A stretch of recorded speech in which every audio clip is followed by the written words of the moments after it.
Hello students, welcome to Standard 5th EVS1 Digital class. We continue with lesson number 11, our home and environment. Let's take a recap. What you have learned in previous video: construction, shape, building material of the different houses. The construction or structure of the houses changes from region to region.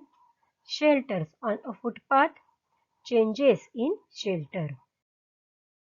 I hope students EVS1 textbook is with you. So open page number 55 and observe the picture. Use these pictures to discuss how environmental pollution affects us. If you want to build a house, what is required? Yes, sand is required. See the first picture. Sand is extracting from the river beds. A launch extracting sand. As well as land is also necessary to build a house. For that, open space is required. That's why people cut the trees, burn the trees and create forest fire. See here in the second picture, forest fire. People create forest fire to build the house. And the third picture is felling trees and forests to build the house. The next picture is quarrying. Quarrying is the process of removing rock, sand or other material from the ground. See the picture. Through this machine, they digging up hills for building the houses. The last picture is drawing excess water. People draw excess water from the ground. So these are the problems which affect on environment. The population of the world is increasing all the time. See here students, overpopulation is on the earth. That is why houses are being built in large numbers. These are natural resources: air, water, soil, trees, forest, wildlife, coal, petroleum, natural gas and minerals. So, these natural resources have to be used in very great quantities to build these houses. They are obtained using the methods. These methods are harmful to the environment and lead to the pollution of air pollution, water pollution, soil pollution and also cause noise pollution. See here students, these are the methods which affect on environment.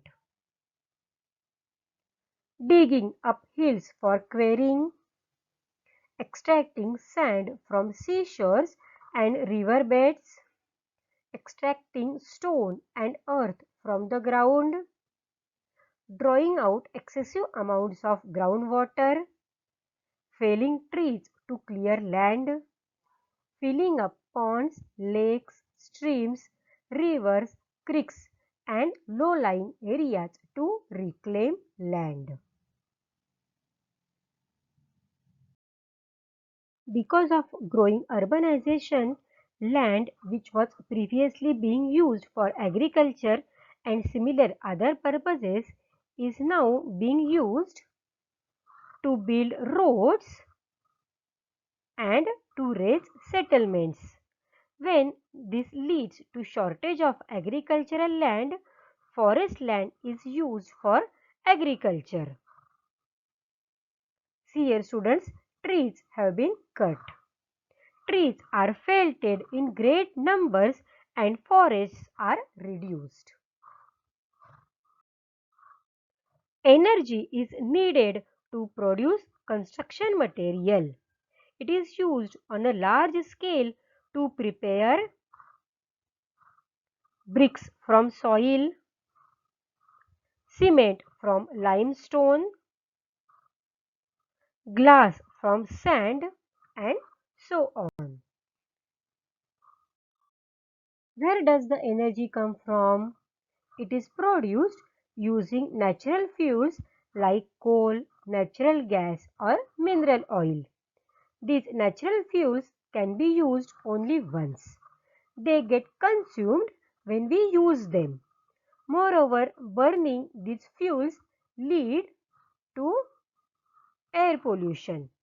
It takes lakhs of years for these sources of energy to form in nature. That is why it is necessary to bring into use other sources of energy such as solar energy or wind energy, which are available in plenty and which do not cause pollution. These are non-exhaustible sources of energy. All living things need shelter. Like humans, some other living things also build shelters using various materials in their environment. See here, students, the house is built with wood. See here, these all houses are built with natural resources.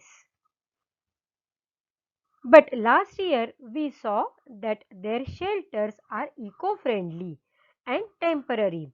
We should also be able to make permanent houses that are eco-friendly. Students, these houses are eco-friendly. Now see some characteristics of eco-friendly houses. See here students, an eco-friendly house. This is eco-friendly house. Minimum consumption of natural resources, use of non-exhaustible sources of energy such as biogas, wind energy and solar energy, recycling of water, recycling of garbage, avoiding artificial materials and artificial colors, provision for natural light and ventilation in the house. Do you know underwater shelters? See students, this is the house which is underwater. Water tourism has now become an important occupation. In some places, there are underwater shelters for tourists.